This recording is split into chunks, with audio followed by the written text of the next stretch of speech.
Welcome. This is the bird's eye view, and I guarantee I am Mr. Warduck, and that is, Mr. Krow. As Hello, always, everybody. I'm pretty sure about these facts, so we're gonna stick with it. That's one fact we can guarantee. Anything else in this show is just pure coincidental. That's true.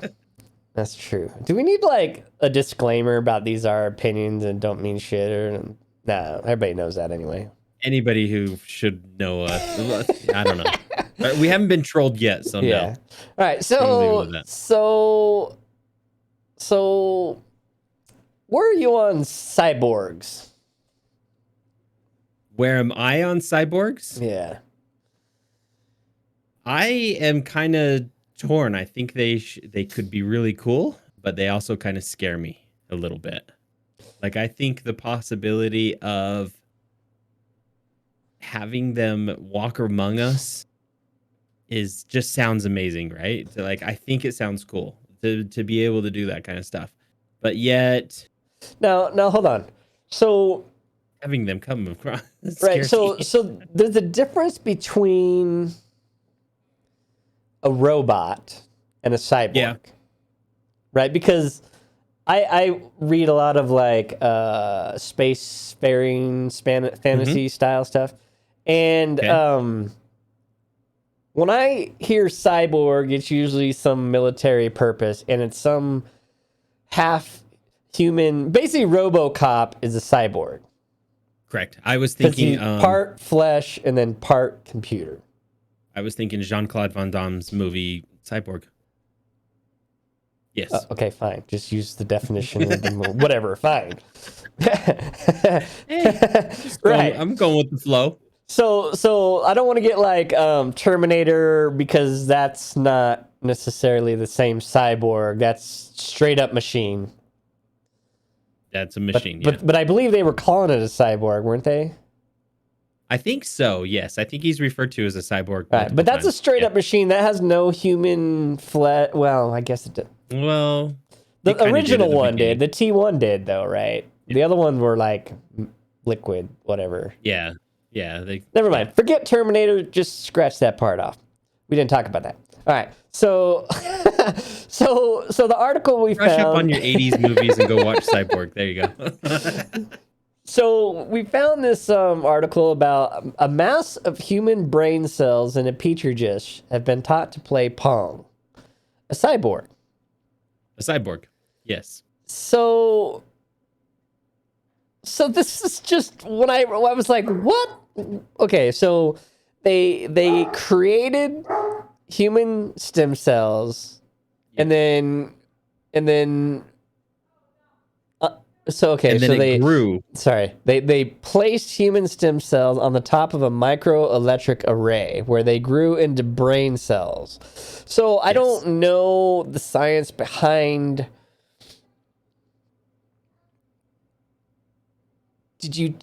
I don't understand how they made it a brain cell, but whatever.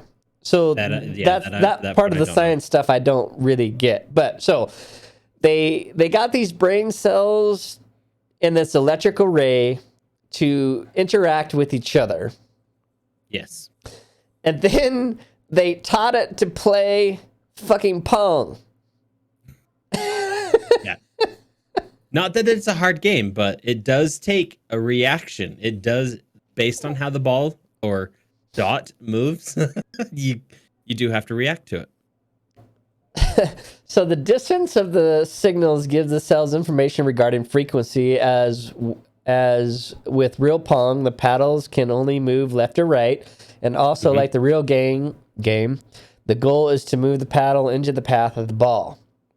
Yep. The cyborg was taught to play the game in the same way as our humans, by playing the game repeatedly to learn how to move the paddle in a way that results in success. So let's step back for a second. They took some brain cells and sprinkled them on an electrical chip. On an electrical chip. Yep. And then taught the damn thing to play Pong. And they did this, I'm trying to remember how long. I think it was for 5 minutes. Would you like to play a game? Would you like? Oh, who's seen War Games? There you go. All right. So, right. Okay. But that's, I mean, that's significant in itself. But this is what really blew my mind right here. Is the researchers found that the system was able to learn how to play the game in about 5 minutes. Yes. Significantly faster than artificial intelligent machines. So they learned faster than a machine. They learn faster than AI. That's what really got my attention there. I was like, okay, I don't see AI taking long to learn a basic game like Pong, right? No. But obviously it takes longer than 5 minutes. Okay, so they note that the skill level of the system was far lower than for humans or AI, but it learned it faster. And that's interesting. And you have to think too is this was just a few cells. This wasn't a full-size brain. This wasn't a full-size computer that has AI, because AI program isn't small, right? It doesn't fit on your tiny USB, right? No. So that just blew my mind that they... That's true. I'm looking in here, and they just say it's a small mass. I'm trying to see if we can kind of figure out how much mass, but the researchers taught a small mass of connected human brain cells to play the game. They just keep referring to it as a small mass. The mass, which researchers call a cyborg, was created by placing human stem cells. Jeez. Yeah, they don't really say how much. Yeah. So like that just kind of blew my mind that the human brain is something we just don't understand a lot of it, right? Like the science behind the human brain is still something that they don't understand. That's why like brain surgery is still such a huge ordeal, is because they don't know sometimes what you're gonna do. And like the fact that some of these people, you know, that I've seen where like people take a rod, like a metal rod, through their brain and like survive and are fine later on after their brain rewires itself to teach it how to do things. Like, and there's people who have been like shot. They've had major brain trauma, and they still are able to recover from this stuff. It's amazing. Some like greater than others, but still like the brain is this thing that we don't know a lot about. And for the power of these cells, just a few cells that they can teach it to play a game, create a cyborg that does something that it learned how to do. This is just basic, right? I mean, what else could it learn? It can obviously learn how to move a paddle left or right. So, okay, if you have the size of this, can you now have a cyborg car that can turn your car left and right and avoid stuff in the road? In real time, and right? That I don't know. That's the stuff that's missing from AI. It's always analyzing. This is the first step into something years down the road that I can't even that they're going to be able to create something, some kind of a cyborg that does stuff, or I don't know. I don't know. I don't even want to get into it because I have my brain just going like all the kind of. But you know, this is amazing. So this is cool in itself. Yes. But there is actually already real life cyborgs. And I know everybody's going, no, that's not true. Yes, it actually is true. It actually is true. There's this guy, scientist Dr. Peter Scott Morgan. He is the most advanced cyborg in the world as of right now. So weird. In 2017, they said he had 2 years to live because of his ALS.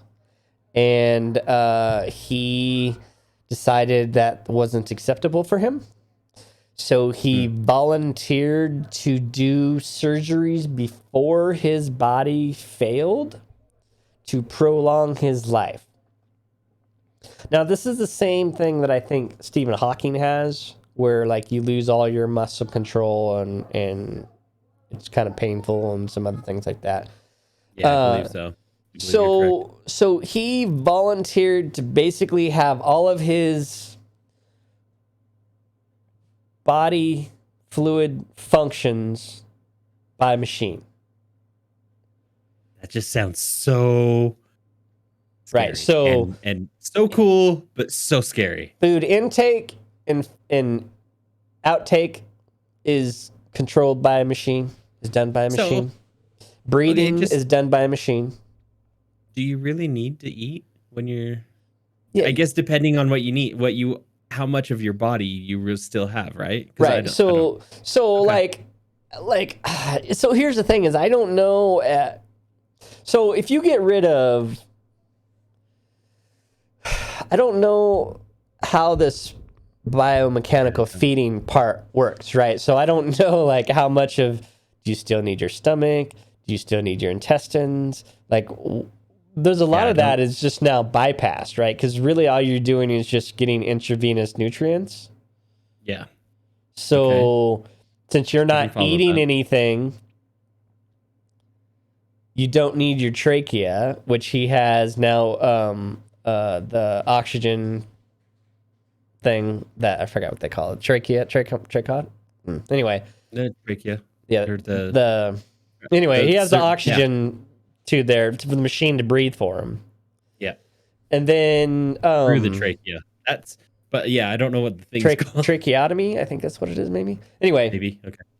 So this guy has all these functions, and Lenovo and all these other companies, they call him Peter 2.0,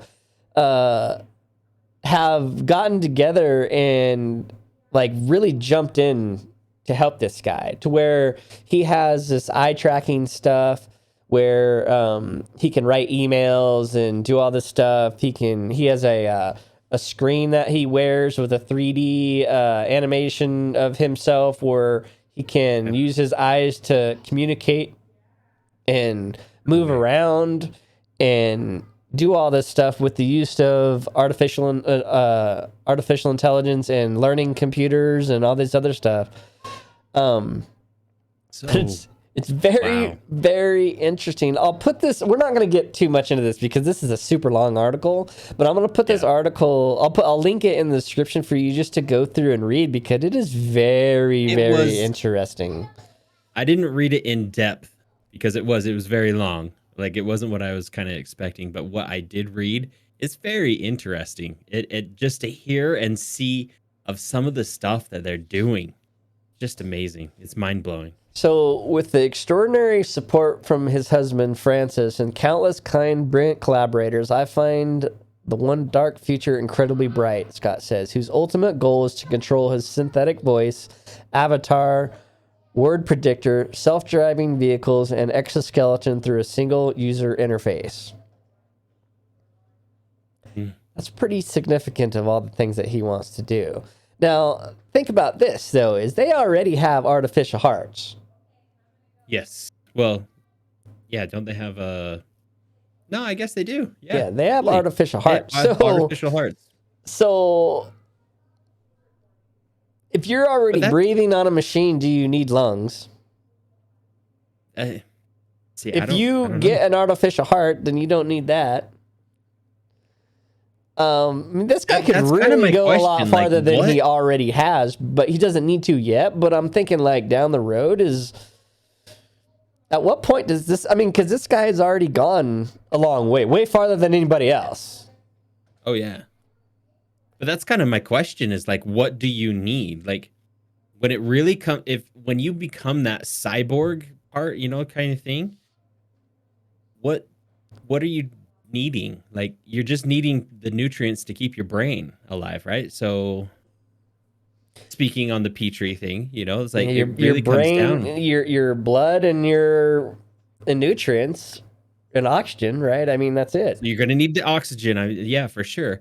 But could you, like, I don't know, can they put a small enough machine in your chest to Well, breathe see, I for was you? going the other way. Can they build you a body, and how much of you would they have to? Because you don't. Let's think about this, right? Anything below your hips, you don't need, right?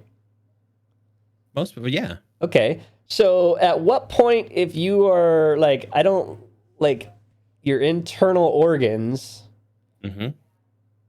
and some blood, but if you could build some kind of machine that moved that Yeah. around and got like, at what point do you just some spinal column and remove ribs, just put it into another mechanical body, and now you're like a super cyborg, Yeah, that's what I'm trying to think. That's what I'm trying to figure out. like RoboCop, basically. Yeah, that's exactly the vision that I'm trying to like. How do you put that breathing apparatus in your chest? It's so you don't look like, I don't know, like a huge, too big of a person. Because I think you have to have the lungs to transport the oxygen into the blood, right? Uh-huh. I don't know if they have a machine that does that yet. I don't know don't if they think have so a because lung transplants are such a big ordeal. Yeah, see, and they usually have the machine that helps the lungs breathe. Not, you know, they're moving the lungs in and out. They're not replacing the lungs, and I don't know if they have that yet. So if you can design a artificial lung or a cloned lung Mm-hmm. and an artificial heart or cloned heart, blood, or to filter, basically, what's the purpose of your lungs? Is to get the oxygen to your blood, right? so that the blood can get it to, in this case, what we're talking about, the bare necessities, your brain. I'm thinking this guy may not be that far off from like. No, I'm thinking that, like, if you break this down to the bare minimums of what do you need to do, And I if don't they know. can already clone sheep and your dogs and stuff, Oh, like, yeah, we discussed dogs way back in the day and yeah, like, sheep. I don't. This guy, yeah, I think you're right. This guy is probably not far off, or at least they're not far off. to get him some kind of exoskeleton body or something. See, I don't know if that's, at least how I read it and how I understand it. I don't think that's the primary thing right now. They're trying to figure out how to Keep him alive and stable. keep him alive where he's in control of things to an extent, right? He may be in a bed. In this article too, they also show him in a mobile type Yeah. bed, but he's there and he's controlling this stuff. He's still coherent 100%. And because of because of the ALS disease or something, he's maybe a little bit of a step ahead of that, because you know he can still function. I think he might be closer. Yeah, I think. And I they think said the he more you only do it, had 2 years. That was 2019. He's still alive now, so yeah, he's already lived longer than they thought he would. I don't know. Very That's interesting. just So this crazy. is proof that cyborgs exist. Yeah, And like, so here's So my thing cool. is this is how I kind of wanted to tie this together, right? This guy's trying to do all this stuff to his body, Mm-hmm. but what if they can, because he's using eye tracking, but what if Yeah. they open up his brain, take a small part out, and then put some brain stem cells and those microchips in his brain so he can like play pong with his brain? Yeah, I don't. Right? I mean, isn't that like the next step? Right? I think the next step is to just basically keep you who you are, right? No, but I mean, for his control, right? Because right now everything's his eye control. tracking, right? If he could Yeah, actually that's use true. his brain If he could use his electronically brain. to control something, I see what you're saying. I see. like the brain cells did brain to cells. play pong, That is. They I need to see what find a you're way to saying. integrate that, and then he's that much even farther ahead because now instead of using his eyes, he can use his brain to send signals. Yeah, I see what you're saying. Yeah, you're basically Very rejuvenating. fascinating, and it's got Wow. my sci-fi brain going all over the map. But That is so cool. it's very interesting to see because this is really a story about a guy that wasn't going to be defined by his disease, and he wasn't going to die under those terms and conditions. Yeah. And he has found a way to exceed the reality so far. To carry it forward, yeah. That's pretty cool. It's awesome. All right, so with that, we're Wow. out of here. So with that mind-blowing thing, have yourself a wonderful day. All right, much love all. We'll see you later, everyone. Bye.